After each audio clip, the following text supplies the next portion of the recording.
Nampak dia tadi dekat poket.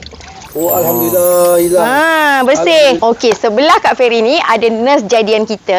Biasanya nurse ni dia ada masalah kotoran dekat baju sebab dia orang baju dia warna putih kan. So boleh nampak kat sini ada iodine, darah, pen, tempet, macam-macam lah kotoran tu. Memang kakak-kakak nurse selalu cakap susah dia orang nak hilangkan benda ni. Tambah lagi kadang-kadang kalau yang kena dekat bahagian tudung ni, dekat atas ni ada yang biru. So bila nak guna peluntur biasa, biasanya yang biru-biru ni pula efek. Kita ada import 2 orang abang badang untuk bantu kita cucikan baju nurse ni. Assalamualaikum.